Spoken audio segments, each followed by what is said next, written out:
সাইয়েদনা উসমান যুন্নুরাইন বড় ব্যবসায়ী ছিলেন। নিজের টাকা দিয়ে মদিনার মুসলমানেরা পানি খেতে পারে না। বিহিরে রোমা নামে একটা কুয়া ছিল, এই কুয়ার মালিক ছিল ইহুদি। মুসলমানেরা পানি খেতে গেলে এসে বকা দিত, পানি খেতে দিত না।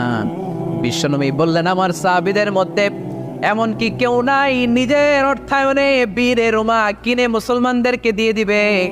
সাইয়েদনা উসমান যুন্নুরাইন বলল, ইয়া রাসূলুল্লাহ, আপনার খেদমতে আমি হাজির। মুহূর্তের মধ্যে সাইয়েদনা উসমান যুন্নুরাইন নিজের অর্থায়নে বিহিরে রোমাটা কিনে মুসলমানদের জন্য সদকা করে দিয়েছে। তো ব্যবসা না করলে, কর্মঠ না হলে, উপার্জন না হলে সদকা করা যাবে? চিল্লায় বলেন, করা যাবে?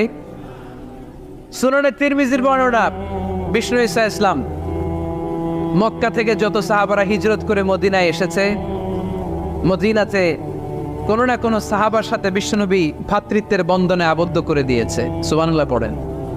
এজন্য মক্কা থেকে যারা এসেছে এদেরকে বলে মুহাজির। এদেরকে কি বলে?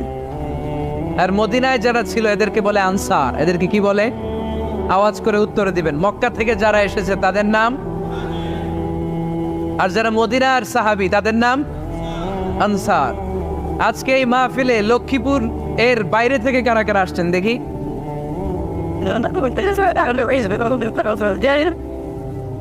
মাশাআল্লাহ, মাশাআল্লাহ, অনেক আসছে। আল্লাহ এই ভাইদেরকে তুমি কবুল করো, হাত নামান। এই যে লক্ষ্মীপুরের বাইরে থেকে যে ভাইরা আসছে তারা লক্ষ্মীপুরের মেহমান, ঠিক কিনা? মক্কা থেকে হিজরত করে যে সমস্ত সাহাবারা এসেছিল তারা ছিল মদিনার মেহমান। বিশ্বনবী এক এক মক্কার সাহাবীকে মদিনার এক এক সাহাবীর সাথে ভ্রাতৃত্বের বন্ধনে আবদ্ধ করে দিলেন। আব্দুর রহমান ইবনে আউফ রাদিয়াল্লাহু তাআলা আনহু, ওনার সাথে ভ্রাতৃত্বের বন্ধনে যে সাহাবীকে বিশ্বনবী আবদ্ধ করে দিলেন ওনার নাম হচ্ছে সাআদ ইবনে রাবিয়া। কিনা? মদিনার অনেক বড় ব্যবসায়ী। বিশ্বনবী বললেন, ও আব্দুর রহমান ইবনে আউফ, সম্পদ ছেড়ে দিয়ে, পরিবার ছেড়ে দিয়ে, স্থাবর সব ছেড়ে দিয়ে আল্লাহ রাসূলের ভালোবাসায় মক্কা থেকে মদিনায় এসেছো। মদিনায় তোমার চিন্তা নাই, সাদ ইবনুর রবিকে আমি তোমার ভাই বানিয়ে দিলাম। সাদ ইবনুর রবি তোমার আপন ভাইয়ের মতো। সাদ ইবনে রবি বলল, আব্দুর রহমান, জীবনে তোমারে কোনোদিন দেখি নাই, তোমারে আমি চিনি না, তোমার নাম শুনি নাই, কিন্তু বিশ্বনবী তো তোমার দায়িত্ব আমাকে দিয়েছে। আমার চেয়ে বড় ধনী এই মদিনার মধ্যে দ্বিতীয় কেউ নাই। আজ থেকে তুমি আমার ভাই, আজ থেকে তুমি আমার কি? আল্লাহ আমাকে যত সম্পত্তি দান করেছে তার অর্ধেক সম্পত্তি আমি তোমার নামে দিয়ে দিলাম। ও আব্দুর রহমান ইবনে আউফ, শুধু তাই নয়, রব্বুল আলামিন আমাকে দুইজন স্ত্রী দিয়েছে। কয়জন? তুমি দেখো আমার কোন স্ত্রীকে তোমার বেশি ভালো লাগে, যার নাম তুমি বলবে সাথে সাথে আমি তারে তালাক দিয়ে দিব। তার ইদ্যত পালন শেষে তুমি তাকে বিয়ে করে তোমার সাথে নিয়ে যাবা। সুবহানাল্লাহ। কারণ বিশ্বনবী তোমার দায়িত্ব আমার কাছে দিয়েছে, তুমি আমার ভাই। আমি মদিনার সবচেয়ে বড় ধনী, আমার অর্ধেক সম্পদ আমি তোমারে দিয়ে দিব। আমার দুই স্ত্রীর এক স্ত্রীকে তোমারে দিয়ে দিব। সাইয়েদনা আব্দুর রহমান ইবনে আউফ এই কথা শুনে অবাক হলেন। অবাক হয়ে উনিও এক অবাক কথা বললেন। উনি বললেন, লা হাজাতা লি ফি ইয়া আখি, ও আমার প্রাণের ভাই, তোমার কথা শুনে আমার হৃদয়টা ভরে গিয়েছে, কিন্তু তোমার সম্পদেরও দরকার আমার নাই, তোমার স্ত্রীরও দরকার আমার নাই। বারাকাল্লাহু ফি মালিক ওয়া লি আহলিক, আল্লাহ তোমার মালেও বরকত দেখ, তোমার সম্পদেও বরকত দেখ। তুমি শুধু একটু কষ্ট করবা। কি কষ্ট? দুল্লানি আলা সুক, show me the way to the market. তুমি মদিনায় কোনো মার্কেট আছে কিনা, শপিং মল আছে কিনা, ব্যবসা প্রতিষ্ঠান আছে কিনা আমারে দেখায় দাও। সুবহানাল্লাহ পড়েন। আমরা হইলে কি করতাম? লক্ষ্মীপুরে যারা আসছে এদের একজনও যদি বলা হয়, ভাই আপনি এখন থেকে লক্ষ্মীপুরের ভাই, আমার অর্ধেক সম্পদ আপনারা দিয়ে দিব, কি করবে? পায়ের উপর পা তুলে খাবে আর বলবে, কি আনন্দ আকাশে বাতাসে, ঠিক কিনা? এরপর যদি বলি, ভাই আমার দুই বউ, যেটারে সুন্দর লাগে বলেন তালাক দিয়ে দেই, নিয়ে যান, কি বলবে? কি আনন্দ আকাশে বাতাস। আল্লাহ রাসূলের সাহাবী আব্দুর রহমান ইবনে আউফ বললেন, লা হাজাতা লি ফি, আমার দরকার নেই। দুল্লানি আলা সুক, just show me the way to market. এখানে মার্কেট কই আছে দেখায় দাও। অবাক হয়ে গেলেন সাদ বিন রবি। বললেন, ও আব্দুর রহমান ইবনে আউফ, ঠিক আছে, তুমি যদি নিতে না চাও তোমার আমি জোর জবরদস্তি করব না। শুনে রাখো, মদিনাতে ইহুদিদের কয়নুকার একটা বাজার আছে। এই কথা বলার সাথে সাথে আব্দুর রহমান ইবনে আউফ চলে গেলেন। এর পরের দিন অল্প কিছু পনির আর ঘি দিয়ে ব্যবসা শুরু করলেন। পনির আর ঘিয়ের ব্যবসা করতে করতে করতে করতে ব্যবসায় তিনি এত লাভ করলেন, উনি বললেন আমি যদি কখনো মদিনার বালুর মধ্যে হাত দিতাম ওই বালুটারও সোনা বানায় দিত কে? দুল্লানি আলা সুক, লক্ষ্মীপুরের কর্মঠ যুবক ভাইয়েরা, এ আব্দুর রহমান ইবনে আউফ আমাদের প্রেরণা। উনি অন্যের ঘাড়ে পাড়া দিয়ে খেতে চায় নাই, আরেকজনের উপর ডিপেন্ডেন্ট বা নির্ভরশীল হতে চায় নাই। তিনি স্বাবলম্বী হওয়ার শিক্ষা লেসেন কিয়ামত পর্যন্ত গোটা বিশ্বের যুবকদের জন্য রেখে গিয়েছে। চিল্লায় বলো ঠিক কি না? দুল্লানি আলা সুক, show me the way to market. Market কোথায় দেখাও। পনির আর ঘি নিয়ে ব্যবসা করতে করতে কয়েক মাসের ব্যবধানে ইতিহাস সাক্ষী সৈয়দনা আব্দুর রহমান ইবনে আউফ মদিনার বিশাল বড় বিজনেস ম্যাগনেটে পরিণত হয়ে গেলেন। চিল্লায় পড়েন আল্লাহু আকবার। এজন্য ব্যবসার ভেতরে বরকত ঢুকিয়ে দিয়েছে কে? বিষ্ণু বললেন আত-তাজির আস-সাদুকাল আমিন মা'আন নাবিয়্যিন ওয়াস-সিদ্দীকিন ওয়াশ-শুহাদা'i ওয়াস-সালিহিন। আমানতদার ব্যবসায়ী তারা সাধারণ কোনো মানুষ নয়, কিয়ামতের দিন নবীদের সাথে হাসর হয়ে যাবে। আপনারা যারা ব্যবসা করেন, এটা সাধারণ বিষয় নয়। বিষ্ণু ইসলাম নিজেও ব্যবসায়ী ছিলেন। ওনার জীবনের প্রথমে তিনি খাদিজা রাদিয়াল্লাহু তাআলা আনহার ব্যবসার স্টাফ হয়ে কাজ শুরু করেছেন, এরপরে নিজে ব্যবসা শুরু করেছেন। এরপরে খাদিজাতুল কুবরা রাদিয়াল্লাহু তাআলা আনহা সব সম্পত্তি বিয়ের পরে বিশ্বনবীর পায়ের সামনে ঢেলে দিয়েছেন। বললেন ইয়া রাসূলুল্লাহ, এই সম্পদ আমি আপনাকে দিয়ে দিলাম, আপনি ইচ্ছা মতো দিনের প্রয়োজনে খরচ করেন। সুবহানাল্লাহ পড়েন। এজন্য বিষ্ণু ইসলাম আমাদের জন্য উপমা, আব্দুর রহমান ইবনে আউফ আমাদের জন্য উপমা। যারা ব্যবসা করেন তারা বিষ্ণু ইসলামের সুন্নাহ পালন করছেন। আত-তাজির আস-সাদুক আল আমিন। বিষ্ণু বললেন সত্যবাদী আমানতদার ব্যবসায়ী, যে ব্যবসা করতে যে মিথ্যা কথা বলে না। অনেক ব্যবসায়ীরা আছে পণ্য চালানোর জন্য মিথ্যা কথা বলে আর কসম কাটে, আছে না নাই? আফা, এমনটা করা যাবে? সকালবেলা স্ত্রীরে বলে এই গরুগুলা বিক্রি করবো, তুই একটা দাম কত কমো? স্ত্রীরে শিখাই দিচ্ছে এই গরুর দাম তুই 40,000। তো বউ বলে ঠিক আছে, দাম কইলাম 40,000। তো এরপরে বাজারে যখন গরু বিক্রি করতে যায়, একজন যখন বলে যে ভাই এটা 30,000 টাকা দিয়ে কিনবো, কয় ভাই আল্লাহর কসম সকালে একজন 40,000 দাম কইছে, আমি দেই নাই। আছে না নাই?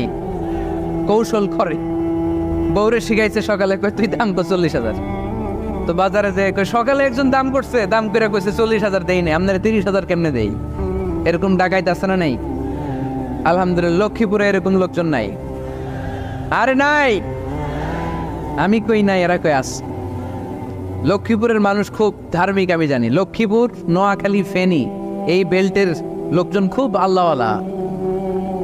এদের মধ্যে আল্লাহওয়ালার সংখ্যা বেশি, এখানে আলেম ওলামা বেশি, এখানে মসজিদ মাদ্রাসা বেশি। এই জন্য এই জেলাগুলোতে আল্লাহর রহমতও বেশি। আল্লাহ তুমি এই জেলার ছেলেপেলেদেরকে, এই জেলার লোকদেরকে তুমি কবুল করো, মা বোনদেরকে তুমি কবুল করো। সম্মানিত ভাইয়েরা, এজন্য আজকের মাহফিল থেকে আমরা যেটা শিখলাম সেটা হচ্ছে পরিশ্রমে কোনো লজ্জা আছে? আমরা কাজ করে খাবো, ঠিক কিনা? Never under estimate any job. যুবক ভাইয়েরা, লক্ষ্মীপুরের যুবক ছেলেরা শুনতেছ? এরকম আওয়াজ করতে হবে, কান খাড়া করে শোনো।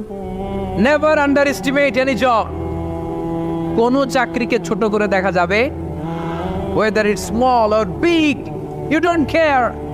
এটাতে কেয়ার করা যাবে না। ছোট্ট চাকরি পাইলে ঢুকে যাবা, বড় অফার আসলে পরে ঢুকবা।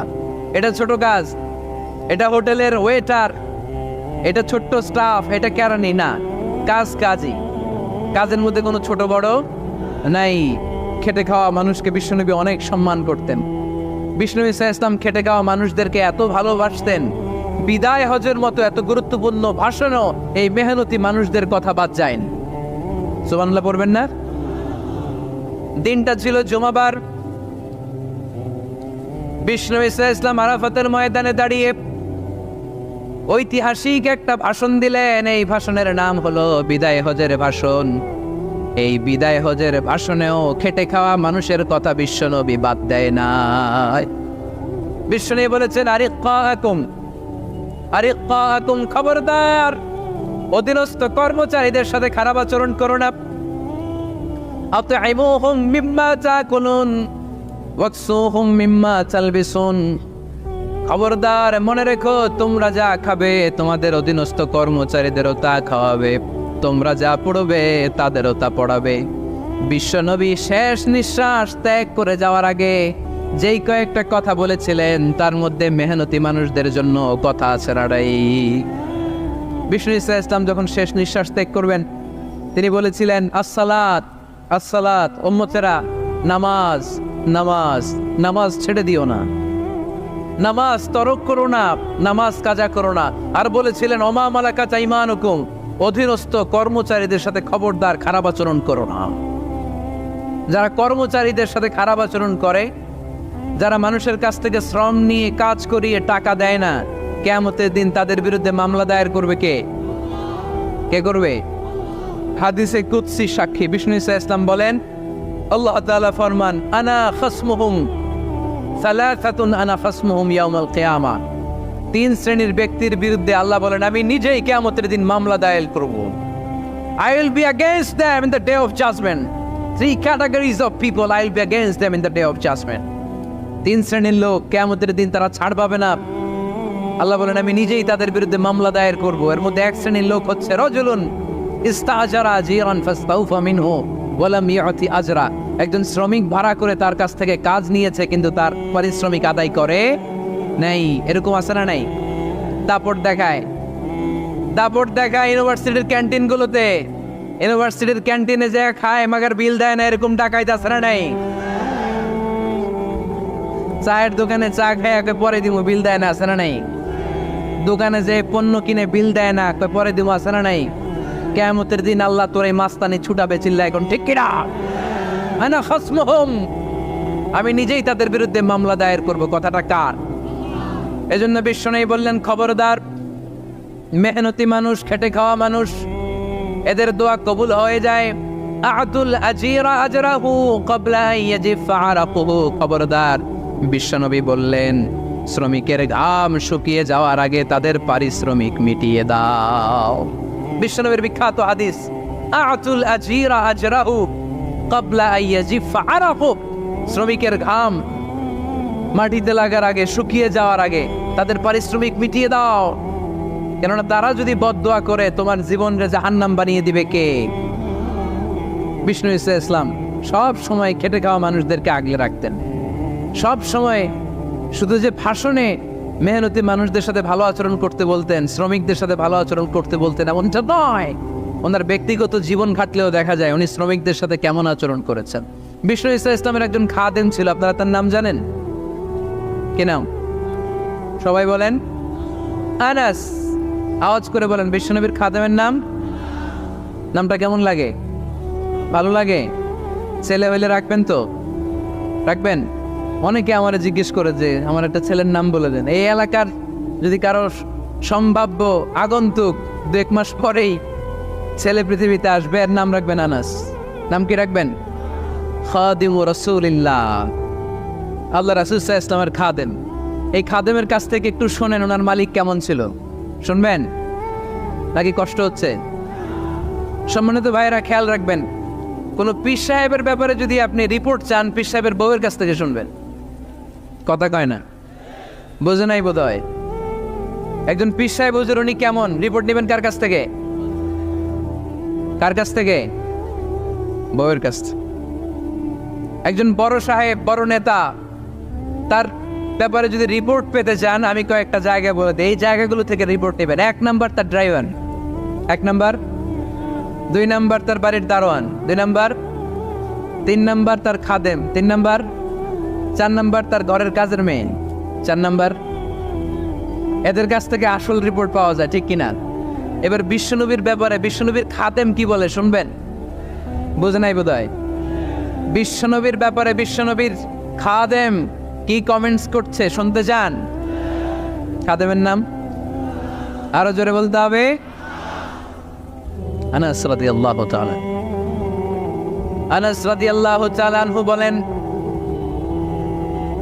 বিশ্বনবী যখন মক্কা থেকে মদিনায় হিজরত করে আসলেন, মদিনার অলিতে গলিতে আনন্দের বন্যা বয়ে গেল। তলা আল বাদ্রু আলাইনা বলে সবাই বিশ্বনবীকে বরণ করে নিল। সবাই বিশ্বনবীর সাথে দেখা করতে আসলো।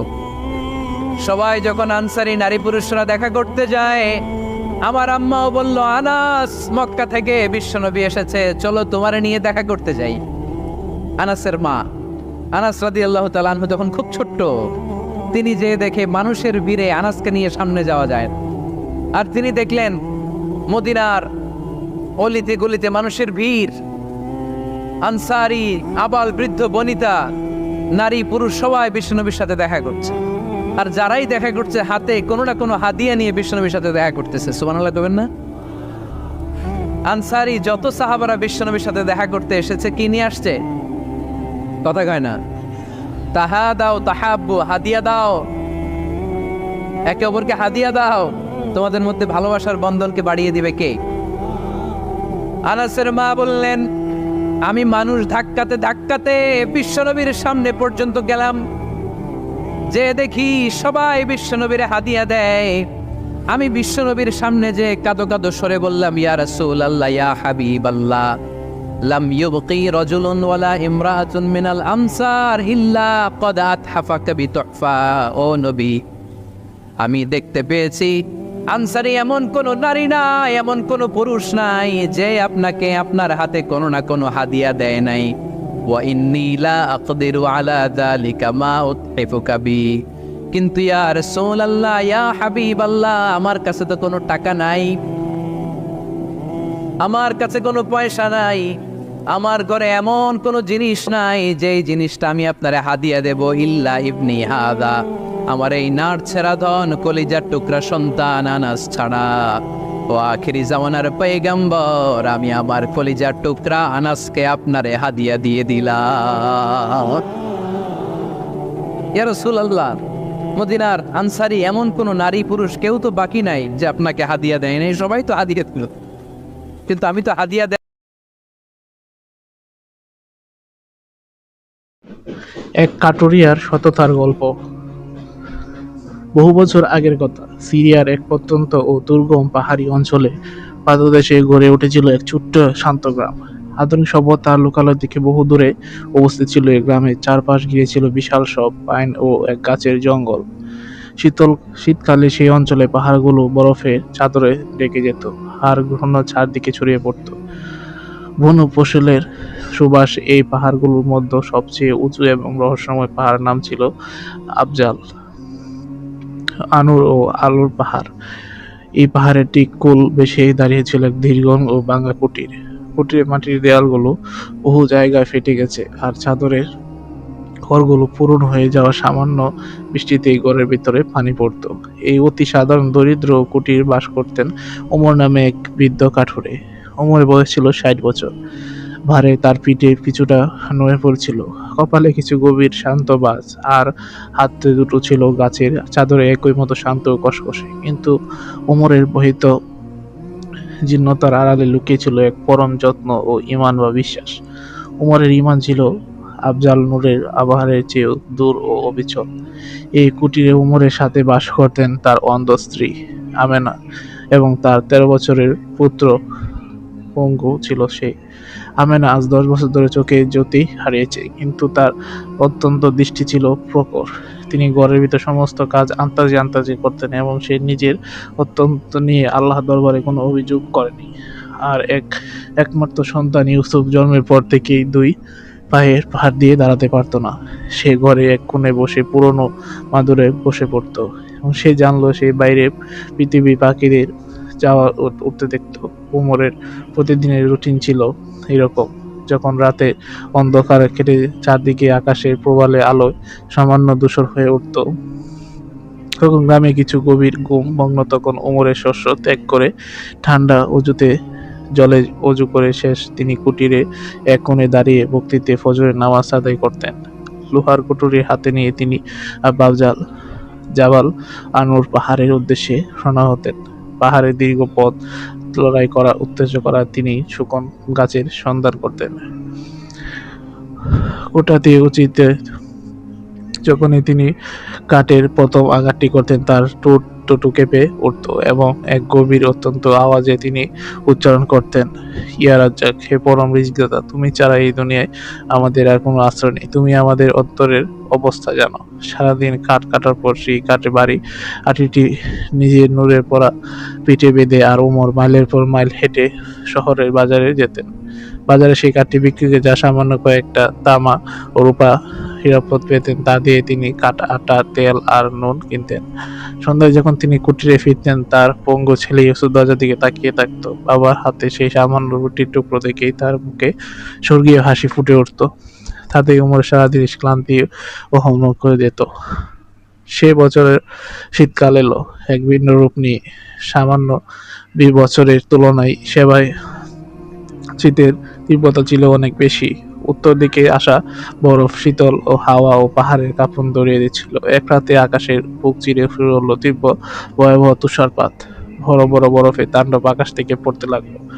সকালের মধ্যে পুরো গ্রাম, জঙ্গল এবং জানাবার নুল পাহাড়ের সমস্ত রাস্তা 5 ফুট উপরের নিচে চাপা পড়ে গেল। পাহাড়ের রাস্তা এত পিচ্ছিল ও বিপজ্জনক হয়ে উঠল যে সাধারণ মানুষের পক্ষে ঘরের বাইরে পা রাখলেই অসম্ভব হয়ে পড়ছিল। ওমরের কুটির দরজার বরফ অপরম হয়ে গেছিল। প্রতিদিন ওমর ভাবতেন হয়তো পরদিন তুষারপাত কমবে, কিন্তু না, বরফ আর তীব্রতা আরো বেড়েই চলেছিল। ওমর ঘরে কোনো অতিরিক্ত খাবার ও শস্য জমার সামর্থ্য ছিল না। প্রতিদিন কাঠ কেটে প্রতিদিন খাবার কিনাই ছিল তার নিয়ম। প্রতিদিন ভার হয়ে যেত। ঘরের আটা দানাটুকু শেষ হয়ে যেতে লাগলো।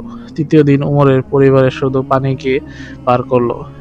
এই তীব্র শীতে ও অনাহারে ওমরের পঙ্গু ছেলে ইউসুফের শরীরও একদম ভেঙে পড়লো।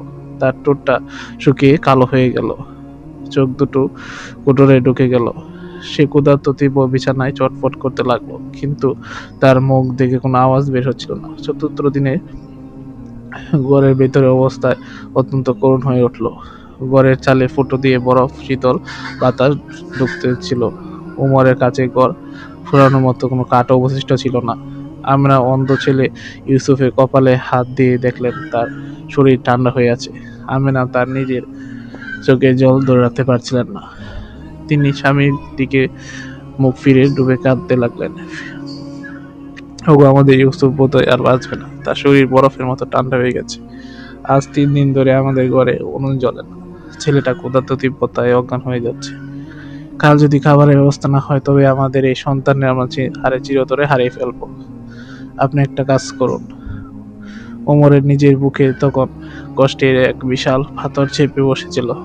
সন্তানও এই অবস্থায় রেখে তার বাবার বুক ফাটবে। ওমর কিন্তু ঈমান থেকে কোনো ভেঙে পড়ে দিল না। তিনি আমেনার কাছে গিয়ে বললেন, এই কাঁপতে থাকা 2 হাত দিয়ে তার হাতের মধ্যে নিলেন এবং এক অত্যন্ত শান্ত, গভীর ও শান্তভাবে গলায় বললেন, আমেনা, শান্ত হও, ঈমান হারিও না। এই আল্লাহর মহান বিশ্ব সৃষ্টি করেছেন, যিনি আমাদের কুটিরে পাঠিয়েছেন, তিনি আমাদের ভুলে যেতে পারেন কেমনে? আসমানের দিকে তাকিয়ে দেখো, ঠিকই মনে রেখেছে। পাখিরা তো সকালে খালি পেটে বের হয়ে যায়। তারা কি জানে আজ তারা খাবার পাবে? তারা কোনো গুদামে খাবার জমিয়ে রাখে না, তাও তার সন্ধ্যা ভরা পেটে সুদূর করে বাসায় ফিরে আসে। আমাদের রিজিকের মালিক তো কোনো মানুষ নয়, আমাদের রিজিকের মালিক স্বর্গীয় আল্লাহ। আমাদের জন্য আমাদের জন্য কেবল তারই উপর তার রাতে। সেই রাতে উমর এক মুহূর্তের জন্য চোখ বন্ধ করেনি। কুটিরের এক কোণে, যেখানে চাঁদ বরফ ও চুইতে পড়েছিল, সেখানে তার নিজের পুরনো 4টি বিছিয়ে জানামাজ বানালেন। তিনি সেজদায় লুটিয়ে পড়লেন। তার চোখে জল মোছাতে লাগলো। তিনি সারা রাত ধরে আল্লাহর দরবারে মোনাজাত করলেন, হে আরশের মালিক, হে গাফুর রহিম, আমি এই সন্তানের এই কষ্ট তুমি ছাড়া আর কেউ দূর করতে পারবে না। এই দুর্বল বান্দা আর কোনো শক্তি নেই। তুমি আমাদের পরীক্ষা করতে চাও, তবে আমাদের সর্বদাই ধৈর্য ও তৌফিক দাও, কিন্তু আমাদের ঈমানের শয়তানের হাতে রক্ষা করো। পরের দিন সকালে অলৌকিকভাবে তুষারপাত কিছুটা কমে এলো। ওমর বুঝলেন আল্লাহ তার দোয়া শুনেছেন। তিনি আর এক মুহূর্ত দেরি করলেন না। শরীর অত্যন্ত অত্যন্ত ও দুর্বল, 2 পা হাঁটছিল, কিন্তু অন্তরে জুড়ে তিনি কোটরখানি কাঁধে নিয়ে ঘরের বাইরে বের হতে গেলেন। বরফ কেটে কেটে তিনি জাবাল ও নূর পাহাড়ের দিকে এগোতে লাগলেন। তিনি পাহাড়ে গিয়ে উমরে মন থেকে ভেঙে গেল। সমস্ত গাছ বরফে ঢেকে আছে, কোন গাছ কাটবে তা কাটার মতো অবস্থা নেই। ওমর ক্ষুধার্ত আর ক্লান্ত শরীর নিয়ে পাহাড় থেকে নেমে শহরের বাজারের দিকে রওনা হলেন। তিনি ভাবলেন, পাহাড়ে কাঠ না পাওয়া যাক, বাজারে যদি কেউ তাকে ভারী বোঝ বহনের কাজ বা কোনো মজুরিতে কাজ দেন, তবে সেই টাকা দিয়ে তিনি অত্যন্ত রুটি কিনে নিতে পারবেন। পরের দিন থেকে ওমর শহরের প্রধান বাজারে পৌঁছালেন। তিনি দুর্ভিক্ষের কারণে বাজারের অবস্থাও ছিল মন্দ। ব্যবসায়ীরা ছিল সাধারণ, নিজের কেউ নিতে রাজি হচ্ছিল না। ওমর শান্ত হয়ে বাজারে এক কোণে একটি পাথরের উপর বসে পড়লেন। তার চোখে সামান্য কেবল আসছিল ক্ষুধার্ত ইউসুফে সেই মালির মুখ। কিন্তু সেই মুহূর্তে বাজারের প্রধান রাস্তা দিয়ে এক ধনী সাউদার ঘোড়া চড়ে যাচ্ছিলেন। লোকটি পরনে ছিল দামি সিন্ধুকের জুব্বা, আর সে পাহাড়ে। তার ঘোড়াটি যখন ওমরের ঠিক সামনে গিয়ে হয়েছিল, তখন ওমরের নজর গেল সওদাগরের কোমরের দিকে। বশত শাহজার কোমর থেকে একটি কমলে লাল তলি মাটিতে পড়ে গেল। ঘোড়া কোটরে আওয়াজে বাজারে হুট করে শাহজার টের পেলেন না, কিন্তু নিজের গতিতে ঘোড়া ঢুকিয়ে গেল। ওমর পাথর থেকে নেমে দাঁড়ালেন। তিনি চারদিকে তাকালেন। ওমরের বাজার সেই কোণে কেউ ছিল না। ওমর ধীরে ধীরে এগিয়ে এলেন, মাটি থেকে বাড়ি তলেটি নিলেন। তিনি পলিথিনের মুখটি খুলতেই দেখলেন ওমরের হৃদয় কাঁপত। সেখানে থলির ভিতর ঝলমল করছিল 100টি খাঁটি সোনার দিনার। 100 সোনার দিনার তৎকালীন সময়ে ছিল এক বিশাল সম্পদ। এ দিয়ে এক ওমরের কয়েক মাস খাবার পরও নয়, শহরের বুকে একটি বড় বাড়িও কিনতে পারতেন। তার পঙ্গু ছেলের জন্য রাজকীয় হুকুমে চিকিৎসা করতে পারতেন। তার বাকি জীবনটা কোনো কাজ করতে হতো না, অত্যন্ত সুখে কাটাতে পারতেন। শয়তান এক মুহূর্তের মধ্যে ওমরের কানে এসে ফিসফিস করে বলতে লাগলো, ওমর, তুমি এত ভাবছো কেন?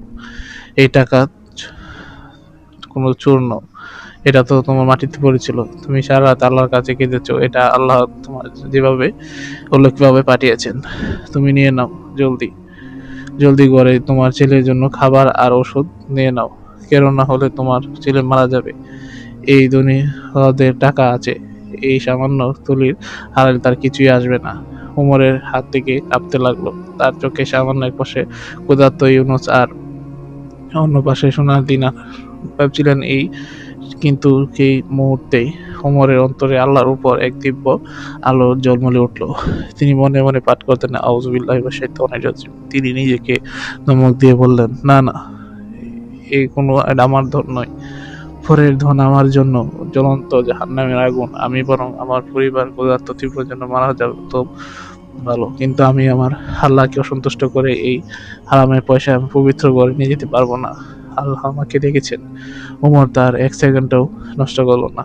তিনি বৃদ্ধ আর ক্ষুধার্ত শরীর নিয়ে সেই সওদাগরের গোড়ার পিছনে এলো। হুজুরের তামরা শুনুন বললে জিজ্ঞাসা করতে লাগলো। ওখানে ওমর ফুসফুস করে যাচ্ছিল, দম বন্ধ হয়ে আসছিল, কিন্তু তার পায়ে গতি কমেনি। প্রায় আধা মাইল দৌড়ানোর পর শহরের বুকে সওদাগরে তার বড় গোড়া থামলেন। ওমর সেখানে গিয়ে পৌঁছলেন। ওমর কাঁপাতে সওদাগরের সামনে গোড়া ধরলেন এবং নিজের হাত থেকে কোমর থেকে তলিটি বাড়িয়ে দিয়ে বললেন, হুজুর, আলহামদুলিল্লাহ, আমি আপনাকে ধরতে পেরেছি। বাজারের মোড়ে আপনার কোমর থেকে তলিটি পড়ে গিয়েছিল, এই আপনার আমানত, দয়া করে চেক করে নিন। সওদাগর অত্যন্ত বিনয়ী ছিলেন। তিনি জটফট করে নিজের কোমর পরীক্ষা করলেন, কারণ আসলেই তার টাকার তলিটি নেই।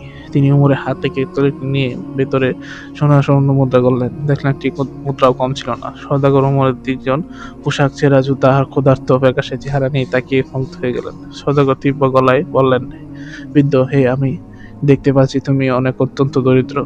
তোমার এই পোশাক বলে দিচ্ছে তুমি একটা অভাবী। তুমি চাইলে এই কোয়ালিটি নিয়ে অবশ্যই পালিয়ে যেতে পারতে। ওই বাজারে তখন কেউ ছিল না। তুমি এত কষ্ট করে দৌড়ে এখানে সেটি আমাকে ফেরত দিতে রাখলে। ওমর সোজা সওদাগরের চোখে দিকে তাকালেন এবং তার চোখে এক অপসৃত দৃঢ়তা। ওমর আকাশের দিকে তাকিয়ে নিজের তর্জনীতে আঙুল তুলে বললেন, হুজুর, দুনিয়ার কোনো মানুষ আমাকে না দেখলেও 7 আসমানের উপর আমার আল্লাহ আমাকে দেখেছেন। আমি আপনার এই কানাকানি অস্থায়ী ও দুনিয়ার পেটে ক্ষুধার্ত আর জন্য চিরকাল আকিরাতে বিক্রি করতে পারবো না। আমার আল্লাহ সৎ মানুষদের ভালোবাসেন। সাউদার ওমরের এই কথা শুনে গভীর এক ধান্দা গেল। তিনি বাজারের প্রতিদিন শত ও জ্বালানির ধোঁকাবাজি আর লোভের গল্প দেখতেন। আজ তার সামনে এক গভীর ফেরেশতার মতো মানুষ কাঁদিয়েছেন। সওদাগর খুশি হয়ে তার থলি থেকে একটি রূপার পাথর দিরহাম বের করে তার ওমরের দিকে বাড়িয়ে দিয়ে বললেন, তোমার এই সততার আমি অত্যন্ত প্রতিহত করেছি। নাও, এই রূপোর মুদ্রাটি আমার পক্ষ থেকে পুরস্কার হিসেবে গ্রহণ করো। কিন্তু উমরের আত্মসম্মান আর মর্যাদা ছিল পাহাড়ের মতো উঁচু। তিনি বিনয়ের সাথে হাত জোড় করে বললেন, মাফ করবেন হুজুর, আমি কোনো পুরস্কার, ভিক্ষা বা দয়া গ্রহণ করি না। আমি একজন মেহনতি মানুষ। যদি আমি আপনার কোনো কাজ করে দিতাম তবেই কেবল পারিশ্রমিক নিতে পারতাম। বিনা পরিশ্রমে এই টাকা নেওয়া আমার নীতিতে। সেই সওদাগরের উমরের এই আজব জবাবে আরো বেশি অবাক হলেন। তিনি জোর করে উমরের পকেটে সেই রূপাটি গুজিয়ে দিলেন। বললেন, এ ভিক্ষা নয় ওমর, এটা একজন ভাইয়ের পক্ষ থেকে আরেকজন ভাইয়ের উপহার। দয়া করে এটি ফিরিয়ে দিও না। সওদাগর আর কোনো কথা বললেন না। বাড়ি গিয়ে গোড়া ছুটিয়ে চলে গেলেন এবং পকেটে হাত দিয়ে সেই রূপাটির মুদ্রা অনুভব করলেন। আল্লাহর দরবারে শুকরিয়া আদায় করলেন। তিনি অত্যন্ত আজ খালি হাতে ঘরে ফিরছে না। পকেটে রূপা দিয়ে দিরহাম দিয়ে ওমর দ্রুত বাজারে গিয়ে সবচেয়ে রুটির দোকানে গেলেন এবং দিরহাম দিয়ে অত্যন্ত 5টি রুটি কেনা সম্ভব, যা দিয়ে তার পরিবারে আরো 2-3 দিন চলে যাবে। ওমর দোকানে বলেন, ভাই, আমাকে একটি দিরহামের তাজা রুটি দাও। আমার ঘরে 3টি প্রাণী আজ 3 দিন ধরে অনাহারে আছেন। দোকানদার ওমর হাতে গরম গরম 4টি রুটি দিলেন, কাপড়ে মুড়িয়ে দিলেন। রুটি সেই সুগন্ধ ওমরের ক্ষুধার্ত পেটে আরো ককল করে তুলল। তিনি মনে মনে ভাবতেন, দ্রুত তিনি ঘরে পৌঁছাবেন এবং আমেনা ও ইউসুফের মুখে রুটিটি তুলে দেবেন। ওমর রুটি যখন নিয়ে শহরের কোলাহল ছড়িয়ে পাহাড়ের দিকে হাঁটা শুরু করলেন, তখন দুপুরে রোদ। ওমরের চারপাশে বাতাস আর ঠান্ডা হাওয়া শুরু করেছিল। রাস্তার কোণে একটি ভাঙা দেয়ালে আড়ালে ওমরের নজর গেল। এটি অবলত পানির উপর, যেখানে একটি মা কুকুর শুয়েছিল আর পাশে 3টি ছোট ছোট ছানা। মা কুকুরটি অত্যন্ত চমৎকার আর হাড়গুলা তার উপর থেকে শোনা যাচ্ছিল। তীব্র শীত আর ক্ষুধার জ্বালায় ছানাগুলো মায়ের বুকের দুধ খাওয়ার চেষ্টা করছিল।